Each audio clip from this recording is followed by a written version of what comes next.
नमस्कार, मैं हूं शैलेश कुमार पांडे और आप देख रहे हैं भोजपुरिया बिहार का लोकप्रिय कार्यक्रम भारत दर्शन। आज मैं इस कार्यक्रम के तहत दूसरे वीडियो में आपको बताने जा रहा हूं मां काली के उपासक सिद्ध पुरुष बामा खेपा के बारे में। आप लोगों ने नाम तो सुना होगा। बामा खेपा एक अघोरी तांत्रिक और सिद्ध पुरुष थे। तारापीठ से 2 किलोमीटर दूर स्थित आटला गांव में सन 1244 के फाल्गुन महीने के शिव चतुर्दशी के दिन बामा खेपा का जन्म हुआ था। उनके पिता का नाम सर्बानंद चट्टोपाध्याय था तथा माताजी का नाम राजकुमारी था। इनका बचपन का नाम बामा चरण था और छोटे भाई का नाम रामचरण था। 4 बहनें थी एवं एक बहन का लड़का भी इनके पास ही रहता था। इस तरह से परिवार में 9 सदस्य रहते थे। यही बामा खेपा महासाधक साधना में ही माँ तारा का मातृ रूप में दर्शन प्राप्त किए थे। पूर्व जन्म में गुरु वशिष्ठ साधना के द्वारा ही माँ का शिला रूप का दर्शन प्राप्त किए थे। इस जन्म में बामा खेपा माँ के मातृ रूप में दर्शन प्राप्त कर शारीरिक लीला किया करते थे। इसी कारण बामा खेपा का कोई सिद्ध आश्रम नहीं है। वो गुरु विशिष्ट के ही आश्रम में साधना कर माँ का दर्शन प्राप्त किए थे। तारापीठ एक सिद्ध पीठ है। घर में खाने पीने की चीजों का सदा अभाव रहता था। माता पिता बहुत धार्मिक थे और भजन कीर्तन में करते रहते थे। 5 वर्ष की आयु में ही बामचरण ने माँ तारा की बहुत सुंदर मूर्ति बनाकर उसमें 4 हाथ, गले में मुंडमाला और अपने बाल उखाड़कर तारा माँ के बाल लगा दिए थे। पास में एक जामुन का पेड़ था। जामुन से ही माँ तारा का प्रसाद लगाते थे और कहते थे कि माँ तारा जामुन खा लो, अगर तुम नहीं खाओगी तो मैं कैसे खाऊंगा। बामचरण धीरे धीरे बड़े होने लगे। जब वह 11 वर्ष के थे तो उनके भाई केवल 5 वर्ष का था। तब उनके ऊपर बड़ी भारी मुसीबत आई और उनके पिता सर्बानंद जी बीमार हो गए और माँ काली, माँ तारा कहते हुए स्वर्ग सिधार हो गए। बामचरण ने पिता की देह को तारापीठ के शमशान में ले जाकर उनका अंतिम संस्कार किया। विधवा माँ ने किसी तरह से मांग कर श्राद्ध का काम पूरा किया। घर की हालत बहुत खराब सुनकर बामचरण के मामा आकर दोनों भाइयों को अपने घर नवग्राम में लेके गए। बामचरण गाय चराने लगे और रामचरण गाय के लिए घास काट कर लाते और आधा पेट जूठा भात खा कर रहते। एक दिन रामचरण के हंसिए से घास काटते हुए बामचरण की उंगली कट गई और गाय खेत में जाकर फसल खाने लगी। खेत के मालिक ने मामा को शिकायत कर दी। मामा ने बामा खेपा को छड़ी लेकर बहुत मारा। तत्पश्चात बामचरण भागकर अपनी माँ के पास अटला गांव आ गए। उधर रामचरण को एक साधु गाना सिखाने के लिए अपने साथ लेकर गए। बामचरण ने घर आकर निश्चय किया कि वे अब शमशान में रहेंगे। उस दिन पूर्णमासी थी। वहां पर कई आदमी बैठे थे। बामचरण उनके पैर दबाते सो गए। एक बार बामचरण एक बैरागी से गांजा पीकर उसकी आग असावधानी से फेंक दी। जिससे भयंकर आग लग गई और कई घरे जल गए। सभी लोग बामचरण को पकड़ने लगे। बामा खेपा उस आग में कूद गए।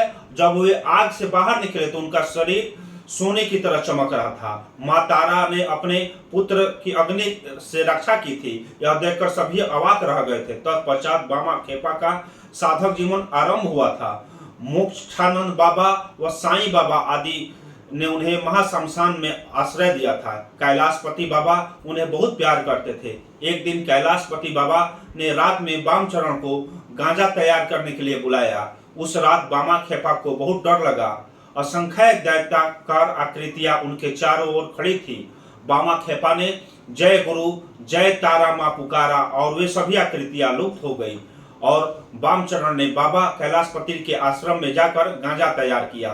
काली पूजा की रात में बामा खेपा का अभिषेक हुआ।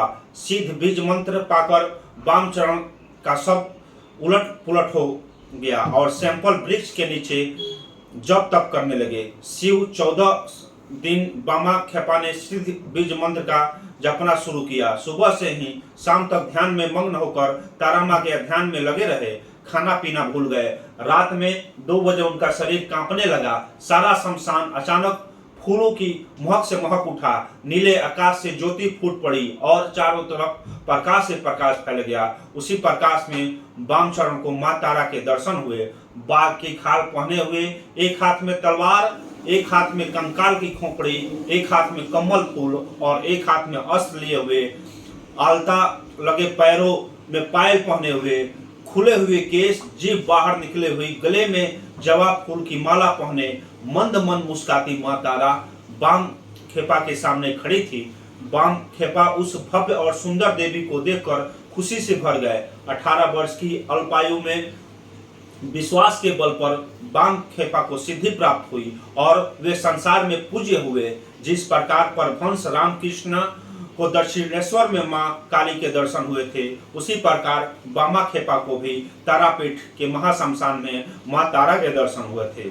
बामा खेपा की माता का स्वर्गवास हो गया था। उस समय द्वारिका नदी में बाढ़ आई हुई थी, किंतु बामा खेपा तारा मां कहते हुए नदी में कूद गए और नदी के दूसरे किनारे पर पहुंचकर अपनी माता के मृत शरीर को अपनी पीठ पर रखकर फिर पानी में कूद पड़े और महाशमशान में लाकर अपनी माता का अंतिम संस्कार किया। मां के श्राद्ध के दिन खाली जमीन साफ कराकर सब गांव वालों को निमंत्रण भेज दिया। अपने आप अनेक प्रकार के स्वादिष्ट पकवान बामा खेपा के घर में आने लगे। सारे गांव के अतिथिगण राजाओं के खाने योग्य जैसे 36 प्रकार के पकवान खाने लगे। तभी आकाश में घने बादल छा गए। बामा खेपा ने मां तारा को याद करके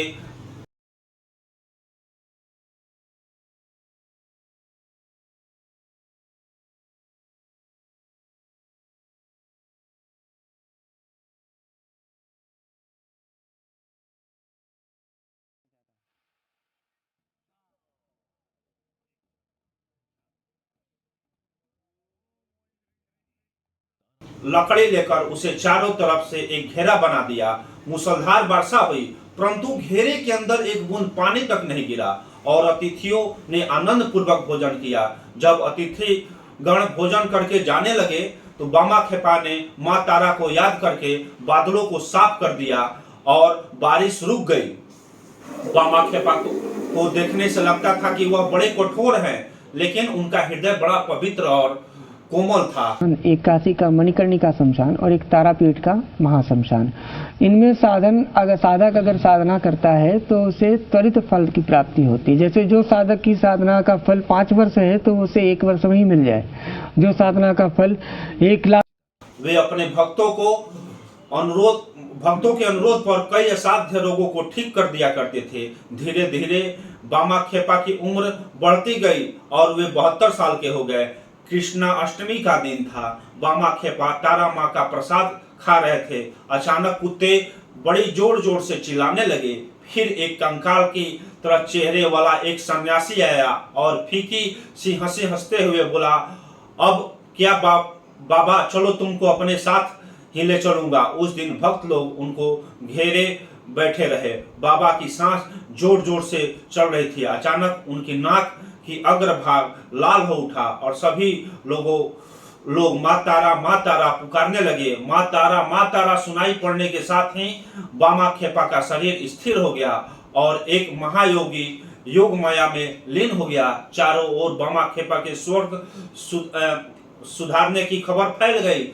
दूर दूर से लोग इस सिद्ध पुरुष के दर्शन के लिए उमड़ पड़े। महाशमशान के पास ही एक नीम के पेड़ के नीचे उनको समाधि दी गई और मां तारा का सबसे योग्य पुत्र मां तारा में ही समा गया। महाशमशान में मां तारा देवी के पाद मंदिर है। तारापीठ की यही मुख्य जगह है। यहाँ पर आकर यात्री लोग मनोकामना के लिए ध्यान करते हैं और उनकी मनोकामना पूर्ण हो जाती है। इस मंदिर के पास ही बामा खेपा का समाधि मंदिर है। शमशान में बड़े बड़े साधु संतों की समाधियां भी है। साथ ही कई समाधि मंदिर में है। अभी बहुत साधु कुटी बनाकर शमशान में रहते हैं। यहाँ पर मुर्दे जलाए जाते हैं। तारापीठ में एक जगह देखने योग्य है, उसका नाम है मुंड मारण नीलता। वहां पर भी मां तारा की मूर्ति है। सुना है कि काली मां अपने गले की मुंड माला वहां रखकर द्वारिका स्नान करके माला पहन लेती है, इसलिए इस स्थान का नाम मुंड मालिनी है। यहाँ पर भी एक शमशान है। अगर ये वीडियो आपको अच्छा लगे तो आप इस वीडियो को फेसबुक पर ज़्यादा से ज़्यादा शेयर करें। साथ ही अगर आप इस वीडियो को यूट्यूब पर देख रहे हैं तो हमारे चैनल को सब्सक्राइब करें और बेल आइकन को जरूर दबाएं। साथ ही अपना सुझाव हमें कमेंट बॉक्स में जरूर दें। फिर हम मिलेंगे आपको किसी अन्य वीडियो के साथ। तब तक के लिए धन्यवाद।